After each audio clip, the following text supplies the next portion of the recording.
and welcome to this week's video. I have a treat for you all in the way of a special guest today from my friends over at Haunted Road Media, where they specialize in ghost investigations as well as providing information about topics within the spirit world. I will leave a link to their channel and all their social media information in the description box below. Today we have Mike Ricksecker visiting us, and I wanted to use this opportunity to ask him a few questions about the paranormal and hopefully at the same time provide everyone with information that I think would be helpful. First things first, welcome Mike, and I want to open the floor for you to tell the viewers about your channel and what to expect. The Haunted Road Media channel, so youtube.com/Haunted Road Media. Right now we have over 450 paranormal videos out there, ranging from full paranormal investigations to ghost story videos. We also have our Edge of the Rabbit Hole and Inside the Upside Down shows that we have. So we bring on special guests just like Ben here, and we talk about all kinds of different paranormal and supernatural goings-ons.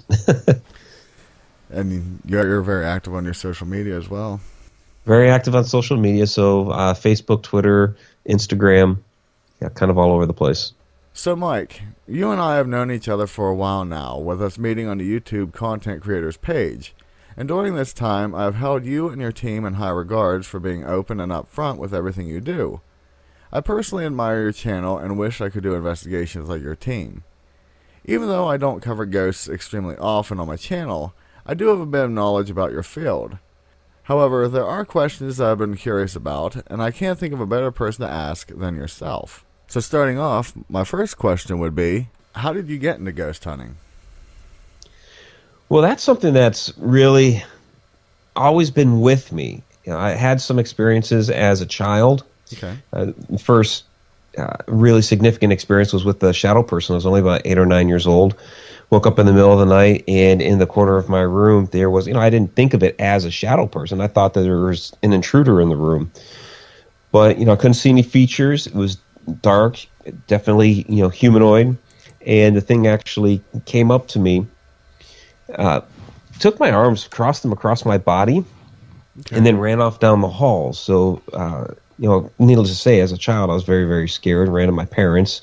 After this happened, they told me that, I was just dreaming, which I knew I wasn't. But I knew then that there was definitely something more than what we normally see and experience going on in this world. And so, I always had an interest in the afterlife, as back then as a child, as ghosts. My first paranormal investigation was when I was 15 years old, sophomore in high school. Really? And we didn't really know that's what it was we were doing, but that's actually what we did. We were at a friend's house, my friend David and I, and our friend Lori kept talking about how she thought her room was haunted because anytime that she would tack something to this one wall in her bedroom or hang something up, it would always fall down off the wall, no matter what it was. So she thought the house was haunted. She was talking about there was an old historic family cemetery in the backyard and all these different things, and she threw in there, and my house looks like Amityville, so we went up there to take a look to see what would happen, and we're tacking things up, seeing what's going on.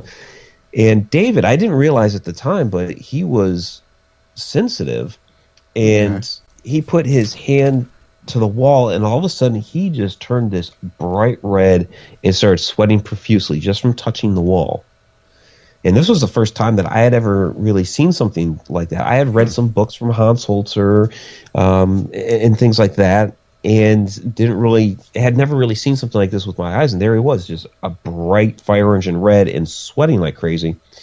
And so he started touching other walls and seeing if there were other hot spots in the house. And so that was, our real first paranormal investigation, even though I had no idea that's what it was at the time, but I had always kept the interest up after that. Well, what was the end result, or did you ever go back to find out what it actually was that,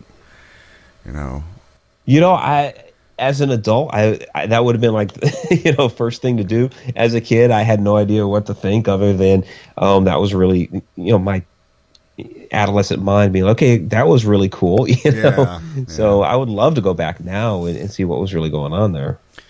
Well, within that, what has been your most interesting or active investigation? Oh, there have been so many. Probably in more recent times, one of the more interesting experiences that we had was on the Goldenrod showboat. This was about a year, maybe 4 months ago, something like that. It was November 2016. Okay. And we had an event that we put on that particular Saturday, and it was winding down. There was just three of us left. It was myself, Shauna, and Shauna's friend Tara, who's also a psychic medium. But we're just kind of hanging out there in the showroom, just really chatting amongst ourselves. The investigation was pretty much over, but we were still kind of listening and looking around, seeing if anything was going on. We had one single light, that was my flashlight, that was on the floor, shooting up into the lobby area. Shauna and Tara were sitting on the floor. I was kind of standing between them. And while they're chatting, I noticed this translucent yellow ball of light just kind of suddenly dart between them and then disappear. Okay. And, at first I'm thinking, well, okay, that might have been a trick of my eyes. We've been in the dark a long time, what have you. But then a couple minutes later, next to Shauna on the floor, and she didn't notice it because she was looking the other way to Tara, there was this bright bar of light about maybe 3 inches long that appeared on the floor near her.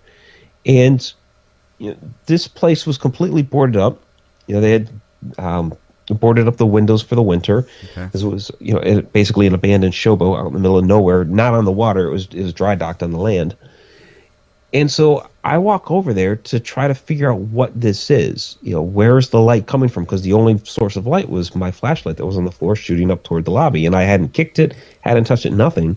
So I go over there and I'm like moving my hands, moving my arms, trying to like break whatever beam of light might be casting this, not doing it. Mm-hmm. The ladies are looking at me like I might be crazy. All of a sudden, this thing starts to kind of waver and shimmer and then disappear. I was like, okay, what was that? And I explained to them what I saw. They hadn't seen it because they were looking up at me trying to figure out what in the world I was doing. Right.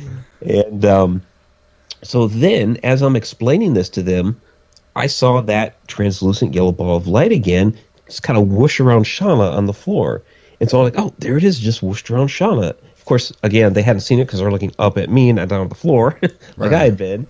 So finally, as I'm explaining the whooshing around the floor, the thing ended up in the air in the showroom, dancing all around the ceiling area. And this went on for about 4 minutes. And we didn't have any, unfortunately, we had no video of this because from the investigation earlier that night, camera batteries were dead and what have you. The only thing we had going was the audio recorder still. So there's about a 4-minute clip of audio of us describing and talking about how the thing is dancing around the showroom. So very, very interesting. Last we saw of it was it whooshed down out of the air between Shauna and Tara and then out into the lobby area.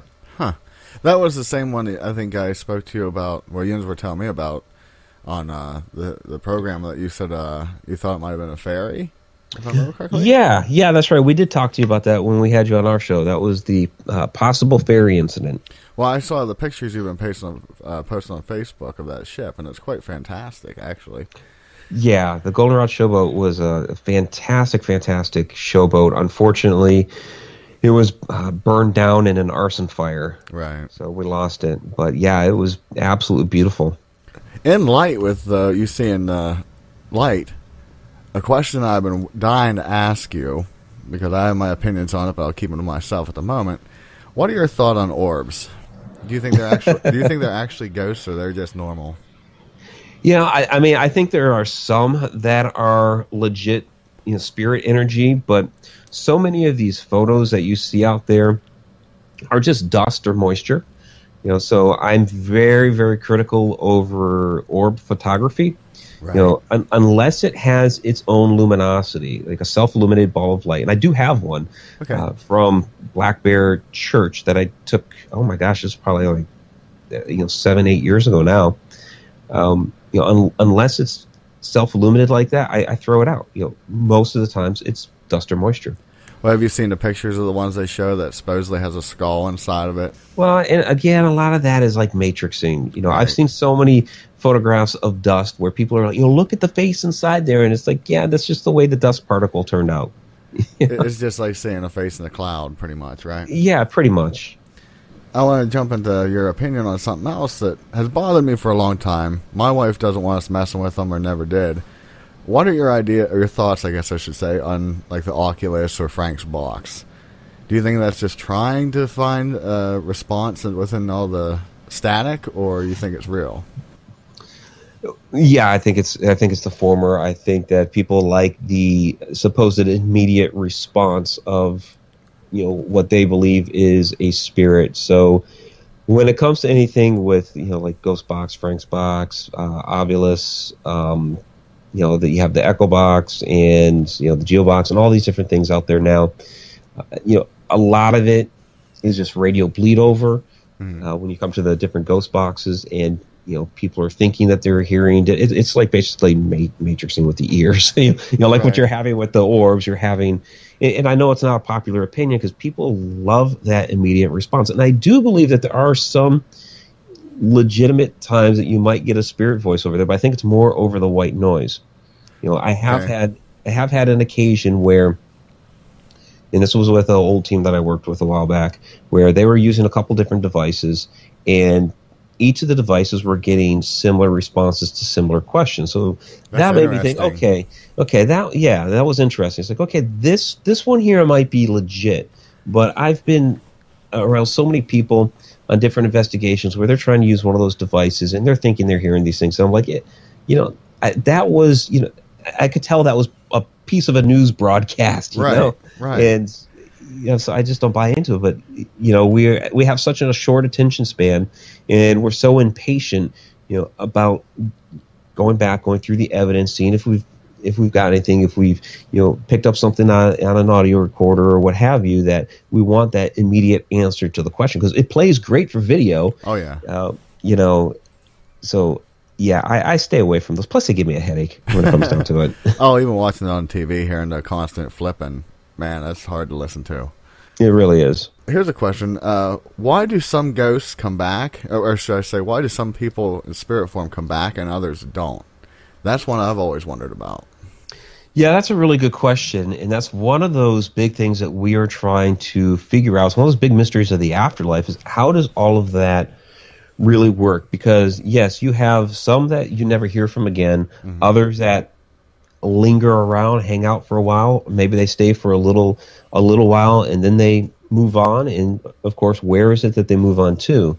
So, you know, there's a number of different theories, and I could take my grandparents as an example of one, in which my grandfather passed away first, and my grandmother after. But when my grandmother was still alive for those couple of years after my grandfather passed away, a lot of people said that they had witnessed my grandfather, me included, where I believe that he had visited a few times, and there were some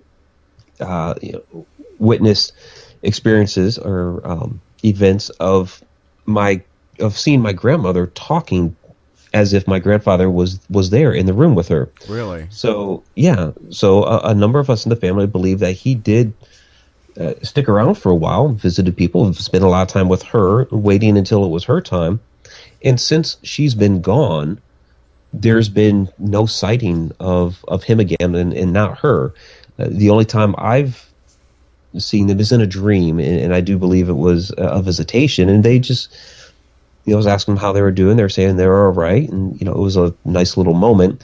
But you know, no actual, you know, physical interactions since that time. So it's like, okay, so he stayed around for a little while until she passed, and then they went on somewhere. Where that's somewhere, yeah, what that somewhere is, I don't know. People talk about crossing over and going into the light and things like that, and that may be, you know, but we don't really know for sure. Right. And if you believe in something like reincarnation, you know, okay, so maybe you cross over, go into the light, and you'll come back as somebody else, and maybe that's why, you know, after a time we're not hearing from these people anymore, that they've now reincarnated into somebody else. Okay. And maybe that happens right away for some people. Maybe for others it doesn't. It's like I said, it's one of the big mysteries. What we're trying to figure out in the afterlife is how all of those different things work. See, I've always held to the theory, and I might be wrong, but it always seems like people come back out of extremes, either extreme love, extreme hate, anger. It seems like it always has to be an extreme. It's not just in the example like you're given, it was extreme love where he's waiting for his wife. It seems like there has to be something extra to it. I don't know. Well, yeah, and you do hear about some interesting stories where somebody's had an emergency like that, and they've had some sort of catastrophic event, and they suddenly see someone, and somebody they've never seen before, and that person comes and helps them out, and then when they describe it later to another family member, they're like, you're describing your grandmother who passed away, when you're like 2 years old. Right, right. So, or before you were born or something like that. So, yeah, there are cases like that, too. So, where were they for all that time, and where are they coming from now to help out in this case? I mean, it's a fantastic question, and one that we don't have a lot of answers for. Right. But jumping with that, one I talked to you about on your show at the very beginning, why do ghosts hang around cemeteries? Yeah, that's a great question. People always wonder about that because we do get a lot of paranormal activity at cemeteries, even though there are a lot of people out there that claim, well, you can't because, why would somebody be, lingering around their body? I'm one of those in that mindset, not saying you can't. I'm just saying it seems unlikely. Not saying you're not, obviously. But Right, no, and I understand that because, it doesn't make a lot of sense. Why would you do that unless you're a complete narcissist? Yeah, maybe. I mean, that could be possible. Maybe you just really loved your body, which could be entirely possible. I think it's, for a couple of different reasons. One, I do believe that when you visit a cemetery, it could be anywhere, and you start, talking about somebody that that's somebody that's passed on, that they may get, if you believe in the vibratory nature of the universe, that maybe they are getting that vibrations wherever they are in that spirit realm, that somebody's talking about them. Okay. And if you're doing this at a cemetery, if you're observing some of the different headstones, we've seen this happen, where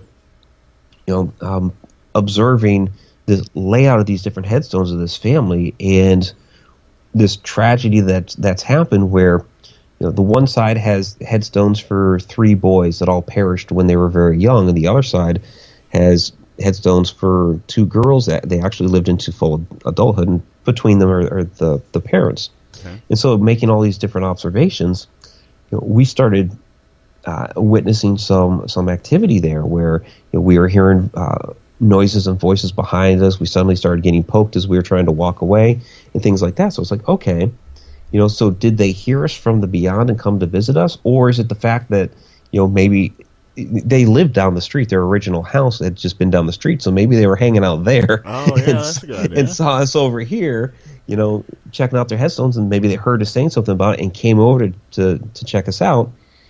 So I don't really think it's that they're lingering around in the cemeteries waiting for people to show up. I think it's that they're kind of called to there for other reasons. I mean, and there may be the occasional, if you think about it, if you are somebody who has recently passed away, and there are other family members that are going to be passing away, you as a spirit may have an occasion to visit a cemetery as members from the family are coming to maybe visit your grave, maybe to bury another family member, and maybe you're returning to pay your respects and see other family members in that regard. So that could always be the case as well. So that makes sense. I mean, the only thing I could think was like maybe being that's where all the bodies are kept, maybe they kind of have their spirit community where they're all trying to figure out why they're in this spot. Yeah, I don't think it's something where mom and pa are living in the mausoleum now. I don't think that's the case. Right. Well, let me jump into one that you mentioned earlier, and I know is one of your favorite topics, and I'm fairly fond of it too. Shadow people. What are they?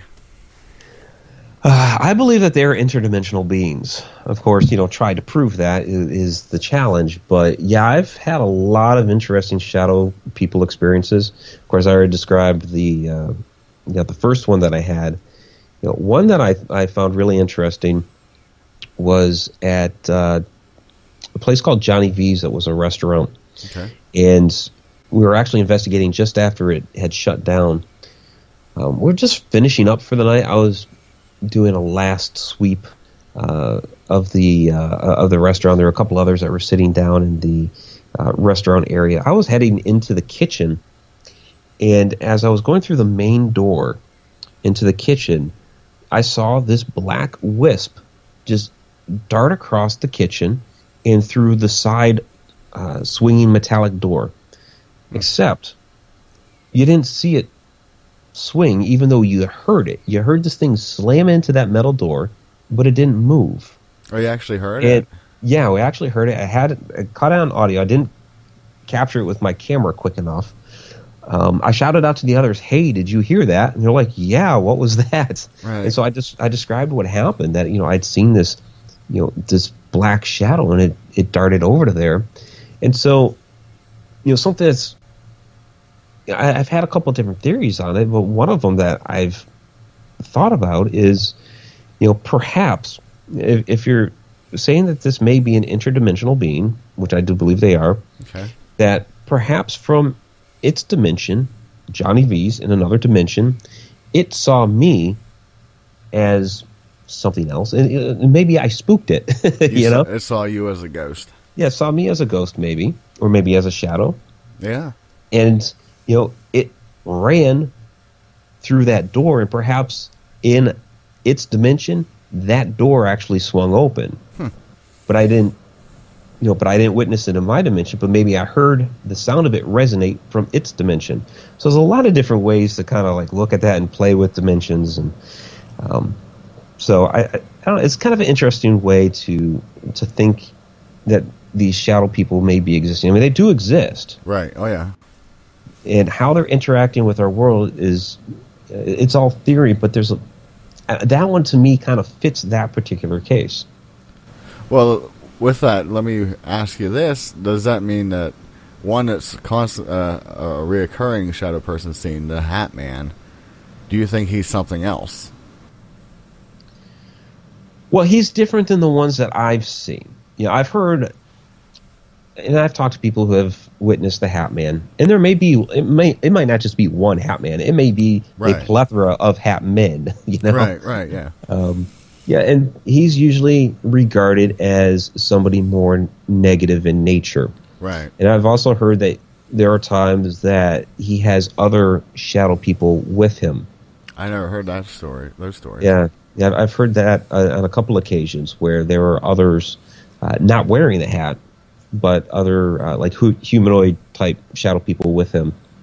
So, given that, I think again that he's related, but not the same. His goal, function, aim is a bit different than these others. He seems to be a bit of a more nefarious character. Well, maybe he knows about what's going on, and like the instance like you're in, he knows that you can't interact with him, but he can mess with you. Oh, and that could be. That could very well be. I didn't know if it would be like a guardian figure or not, but like you said, they are seen as more negative, where they're more interested in causing harm than good.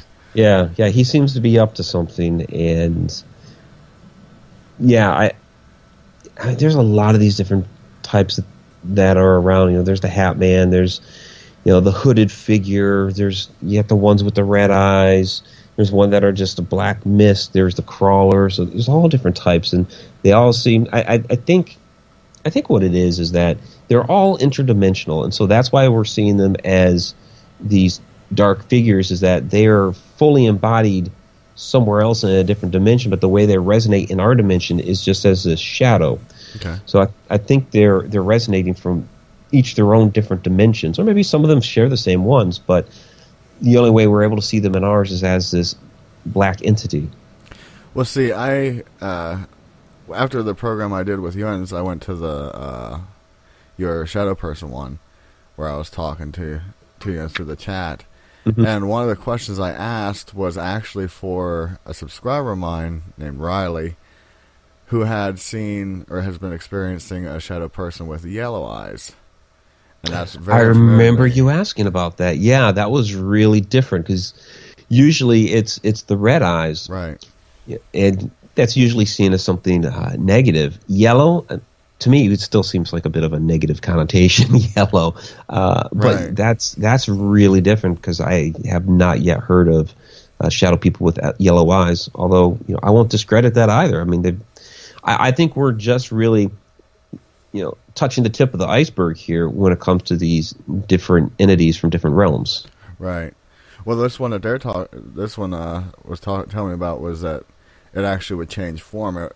The question was originally posted to me as, was it a skinwalker or a shadow person? Because it originally showed up like it was an old man and then another entity. And it's like, that doesn't sound like a skinwalker to me. No, it sounds more like a shapeshifter. A shapeshifter? Yeah. Well, you could have a shadow person as a shapeshifter or a shapeshifter as a shadow person. Interesting. I've never heard stories about them either. I mean, yeah, you're kind of like really dancing around the cusp of of rare type entities that have been witnessed. But yeah, there have been the occasional sightings of whichever perspective you want to say it from first, but you could say shadow people that have morphed into other shapes or beings, but still it's in that shadowy form. Well, let me ask you about something that I've always wanted to ask someone in the ghost field. The poltergeists, are they actually an entity, or is it telekinesis like the current theory is? Both. Oh, really? Yeah. Well, I mean, poltergeist, it's German for noisy ghost. So there are poltergeist entities that basically wreak havoc, Right. and will throw things around and things like that. But then you have that whole telekinesis aspect of it, in which and usually this has been happening lately with adolescent girls. Mm-hmm. Where we had a case like this in Maryland one time, where there was what you would call poltergeist activity going on in the house, but it was really her telekinesis acting out within the household, and you would call that poltergeist activity, where a poltergeist would be the spirit performing that type of activity. I know you've dealt with some famous people within your realm, and I don't want to mention them because if anyone wants to know, they'll watch your video where I talk to you about a certain individual. So I don't want to get you in trouble, but do you see ghost programs that are on TV as beneficial or harmful to your cause? That's a tough question, because early on I thought they were more beneficial than they are now. Okay. And not to disparage anybody in particular. Right. But yeah, like I say early on, I mean, you could go all the way back to In Search of, with Leonard Nimoy, and even before that, which I thought was a great show. Awesome show. But you talk about 15 years ago, when the more popular ones really started first coming around. I thought they did a great job of showing how you could debunk what was going on within these houses. Most of those episodes back then, the houses weren't claimed to be haunted. They'd go in, they'd investigate, they'd find all these different things going on with the plumbing or the electricity or what have you, and it's like, well, no, your house isn't haunted. These are the things that are going on.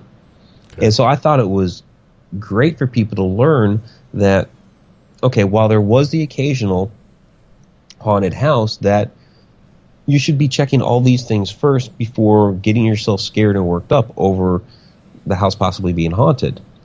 But then it turned more into, well, every place now had to be haunted. Right. And I know why that happens, because the networks needed to be able to sell the program And if you had an entire season of every case getting debunked, well, viewers are not going to keep tuning in. They want to see the places that are haunted. Right. So it was, every place, is now haunted. And now these days, it's every place now has a demon. They have to keep upping the ante. I have no idea what they're going to do after Demon, because it's pretty much like End of the Road right there. So, I think there's a nice piece in being introduced to some of these different locations that you may not have ever heard of before. So you get a little bit of history in an introduction, and you need to be careful too, because sometimes the actual history that they give isn't necessarily always true. Okay. But you're at least being introduced to these historic locations that you can go look up on your own the correct information. You do get to hear about people's experiences that they've had there. So I do appreciate some of the interviews that they have with people that have had experiences at these locations. But some of the investigation footage, I'm just sitting there just shaking my head at what in the world. I mean, I even saw just, what was it, maybe a week and a half ago, was a little clip that was on, I think I saw it on Twitter for a particular show. And this one guy was felt like he was getting touched, and so then the other guy starts asking these questions of, are you touching this other guy here? Are you bad? Are you evil? It's like, ew, really? because the spirit there is just going to respond with, yes, I'm evil. Come on. Yep, you're in trouble.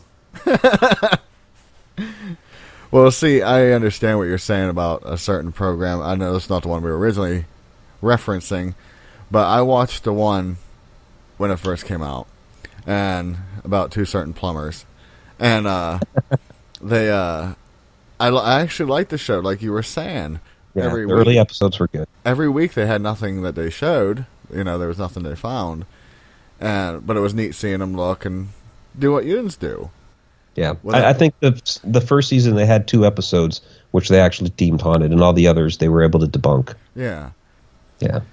Yeah. The other one, the other one that I know that you were originally referencing, that's one where it's like they introduce you. And what I originally liked about that show was that the first at least 20 minutes of it, they would go into, okay, here's the history, here's personal experiences. We're going to interview some people, and so they gave you a nice introduction to the location, and then everything after that was just completely freaking goofy.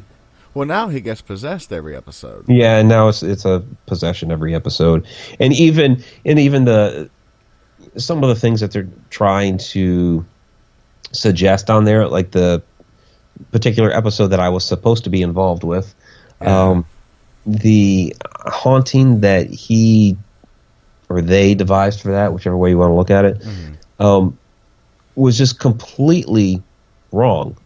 Oh, really? It was, yeah, because there's no way that the particular individual that they were trying to say is haunting there is actually haunting there. I mean, I've investigated the place a number of times. There are some legitimate spirits that are there that are actually haunting it. But basically what he did was he took what was a cool, interesting legend and story of the area that the owner of the house was involved with, only to the point that as part of her, because she runs this bed and breakfast that has a murder mystery dinner theater, and so she thought it would be cool to incorporate some of the local legends, and was taking the guests out to this cemetery, to their boot hill at the cemetery, and discussing some of the local legends of there. And one happened to be about this guy's mummified body that was carted around the country for a while as part of a traveling circus. Really, people forgot that he was actually human, just because he was all painted up and waxed up, and they just referred to him as the dummy. And then during a filming of a television show back in the 70s, the dummy got bumped into, arm accidentally fell off, and they said, "Oh, this is actually a human." So they traced the origins of him back, and buried him there in the town cemetery. So she would take them up there and discuss this story, which is cool and macabre and kind of goes with the theme of what she was trying to do. But on that show, they were trying to make it that his spirit was haunting the house, and it's like, other than the fact that she was telling the story, he has nothing to do with that house. Oh, really? It would seem like that kind of activity would cause him to come back. I've investigated there a number of times. I've never known him to be there. People that I've known that have investigated there more than I, for years longer than I, have never run into him there. It's always been the little girl. The little girl is there all over the place, and then the original owner of the home. Well, just for reference, to remind me and for my audience that's going to be listening, if you can say, what location is this? This is Stone Line Inn in Guthrie, Oklahoma. Okay. Now, here's an example. Now, this is a place where, yes, I did experience some poltergeist activity. Oh, okay. Where, we had, in a span of about 10 minutes, where we had the bureau drawer that's down in the entrance hall slammed shut on us, and then after we did some readings and took some photographs and things like that around that, and we split off into two groups. I'm walking up the stairs because I was leading a group up there, and then another girl was following up behind me. But between us, never been touched, nothing. This framed photograph just, boom, crashed to the stairs. You think it was one of the spirits in there, or was... It could have been somebody trying to get our attention. It's the only time I've experienced activity like that there. Normally things are pretty mild. Like you might see a shadow dart into a room, a door might open or close. You'll definitely hear footsteps a lot there. You'll hear some voices, capture some EVPs, but as far as like things slamming shut or things falling off the wall like that was a first and only. Well, let me ask you this with jumping into a question I wasn't going to ask, but I do want to know now. Have you ever gotten into a situation that you had to back away from? Not that I've backed away from, no. The most hair-raising one would have been when we filmed for the show The Haunted, which was on Animal Planet. Okay. And this was one we were definitely going to see all the way through, but had a lot of stuff going on where they had been seeing one with the red eyes. Okay. They are quote unquote occult specialists at the time, and Carl Johnson, who came out to cleanse the house, they had deemed it a wraith. A wraith? A wraith. And a wraith is basically, there's a couple different definitions. But the definition that they were using was a human spirit that had become malevolent after death. Okay. So my question to that was always, well, how do you know it wasn't malevolent before death? Right, right. But, that's neither here nor there. She kept seeing the thing in her closet with the red eyes.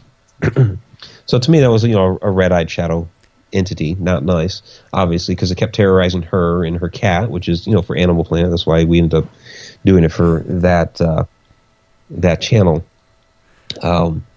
So after a lot of different things were going on in the house, we investigated there about 5 different times. Of course, the show made it look like we investigated there one time, but we investigated there like 5 times. And they wanted a cleansing done, so the show basically called in Carl. It's not like Carl was a part of our team. They flew him out to cleanse the house.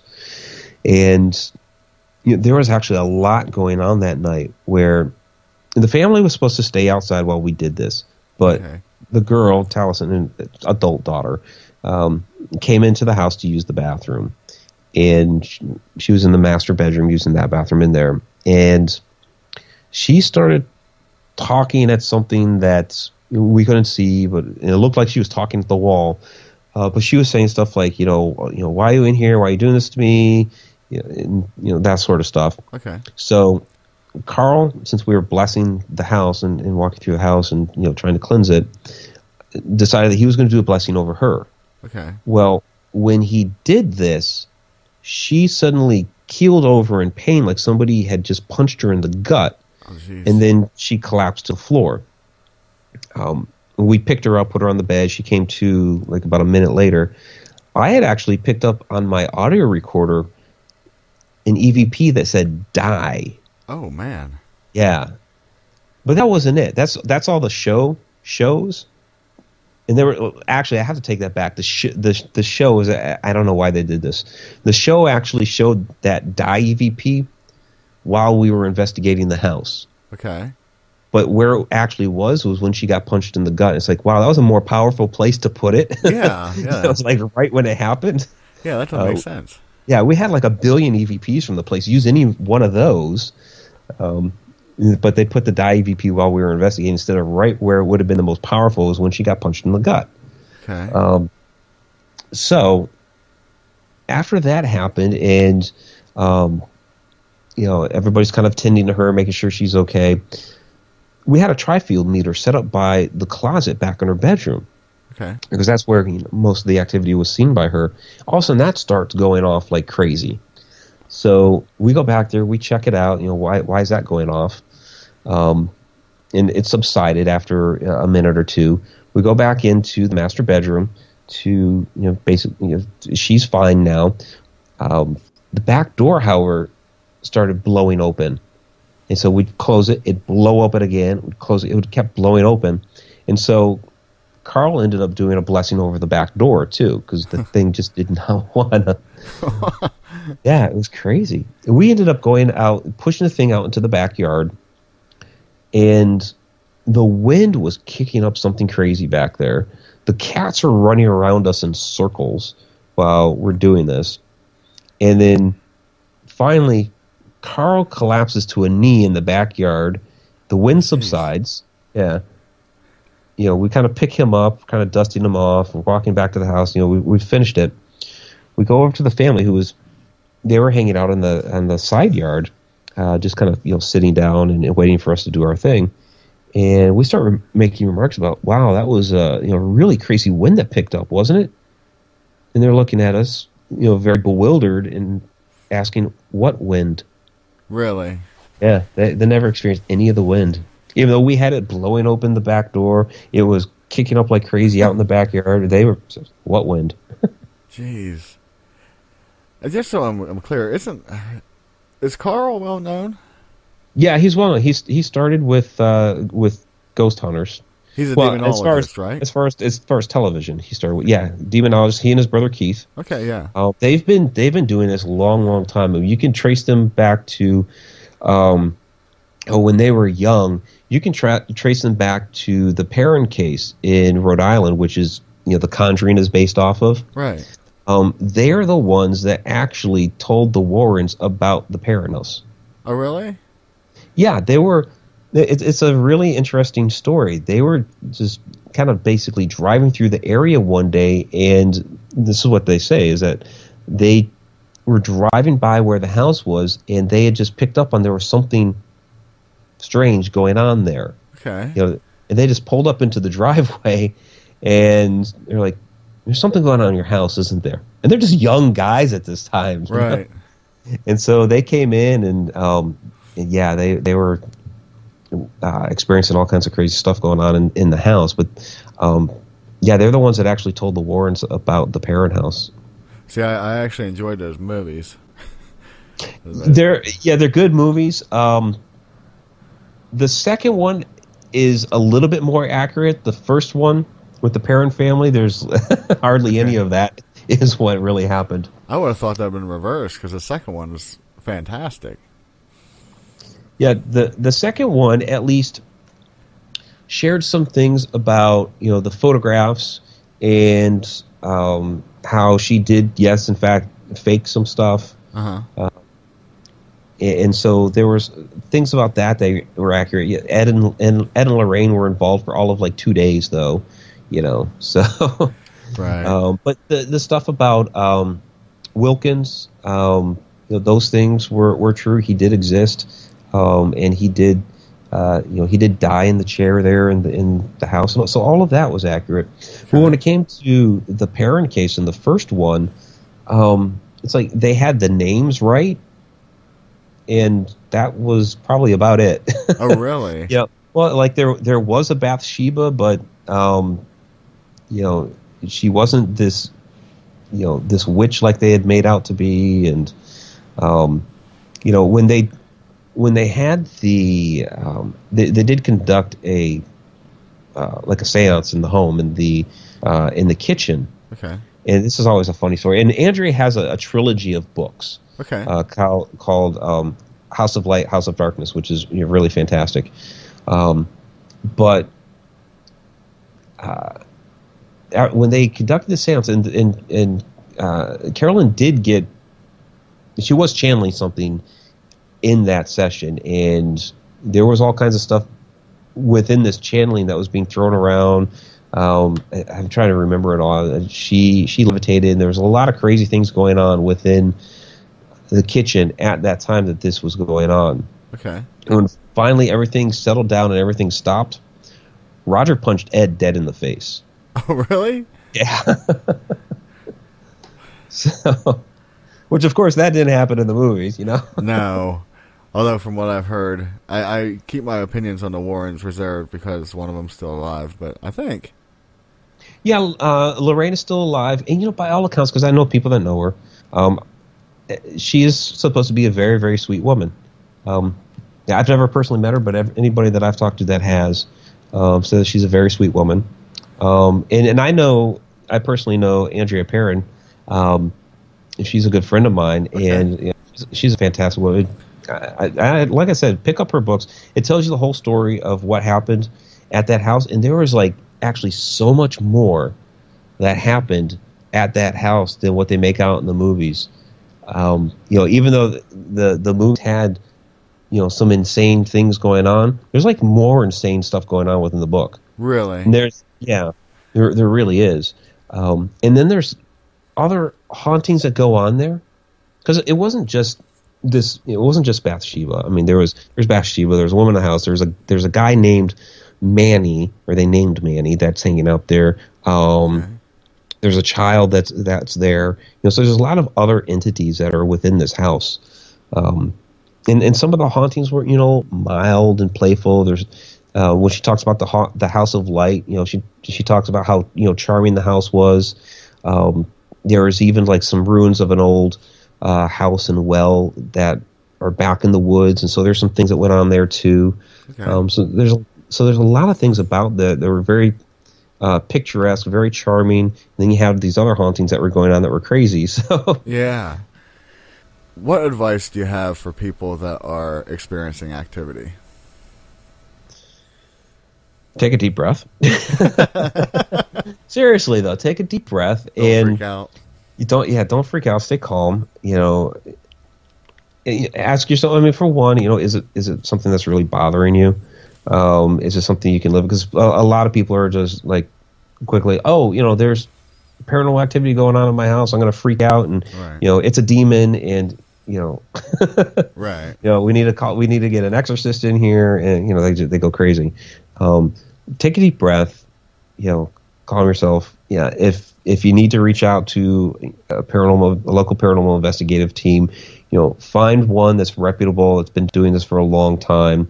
Not to disparage anybody that's younger, but a lot of the younger teams are just learning the ropes. But if you have something that's really concerning in your house, okay.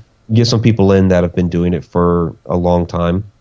And what I would encourage for the younger people, get on a team that has people in it that have been doing it for a long time, so you can kind of learn the ropes. Right. Because that experience is really, really important for the younger investigators. It really is. But yeah, find a local team that can answer your questions, that can come in, that can determine what may be going on, because you could be having something going on in your house that really isn't paranormal activity. It could just be something weird started happening with your wiring in the house. Right. So so just because you saw something strange going on in the house doesn't mean there's a demon. Right. Yeah. So have somebody come in and take a look. Well, it's like what you kind of said about does it really bother you? Not to jump into the question I asked you, but we've talked, and I said that we have spirits here at the house, and we just walk around like it's no big deal. I was going upstairs one day to go to bed, and I saw this girl in a white night dress walking into the kitchen as I was going up the stairs, and yeah, I looked, but it was like, okay. Yeah, and you know, I've known plenty of people. I've done investigations for people that, you know, their whole stance was, you know, we know that there's something going on here, and you know, they don't seem to be harmful, you know, and we're okay with them being here. We just want to know exactly who or what is here, and then we can, you know, work out an arrangement with them as far as, okay, you know, here's some ground rules. We're fine with you being here, and this is the way we can live together. Right. Well, the other advice I was going to ask you was about anyone interested in ghost hunting, but you kind of covered that. But is there anything you'd like to elaborate, like equipment-wise, things to stay away from? You know. Yeah, you know, don't always go for what you may think is the quick and easy, and you know, patience is always better. You know, we kind of covered at the very beginning about the quick and easy, you know, responses from ghost boxes and what have you. I think, you know, simpler is better. Audio recorder, you know, some sort of video recorder or camera. Keep a notepad and a pencil with you. Jot things down. Your body is your best tool. So pay attention to your surroundings. Listen to your intuition, things that you're feeling and experiencing on your body. A lot of times people don't realize this. They may be saying, well, you know, I'm not sensitive. I don't have, you know, like any psychic abilities or whatever. And everybody does to some sort of degree. And I've kind of noticed that as you do this more and more, you become more and more sensitive. So listen to what your body's saying. You might not be able to, you know, read minds or predict the future or, you know, channel a spirit or whatever. I'm not saying that, but, you know, over time you can get a general idea of, you know, there's a spirit nearby. Like with me, it's kind of developed on, you know, I'll feel like tingly on my arms and things like that. And so, you know, listen to your body. That's always your best tool. And, you know, be patient. You know, in this field, it's not like the television shows. The television shows make it look like they walk into a place and, you know, they're getting activity left and right. Mm-hmm. And they're just not. It's what they have recorded and what they're displaying to you in, you know, what they're showing 20 minutes of historic background and 20 minutes of the actual investigation. They're there for 3 days. Right. Recording, and they're showing you the highlights. A lot of what we do is sitting in the dark, hearing, seeing, and experiencing nothing. There are so many times within this field that you could say it is downright boring. there's just nothing going on, you know? So patience. You have to have a lot of patience if you're going to do this correctly. Well, Mike, I appreciate you staying on here for an hour and a half with me. Oh, well, thanks for having me. And again, I apologize for hanging up with you on the beginning, but oh, it's fine. It's not a problem. if you haven't already yet done so, please consider subscribing to my channel for more content like this. And also, I'd greatly appreciate it if you could share this with someone who has the same interests in this type of genre. With that, be safe, and I'll see you in the next one. Later.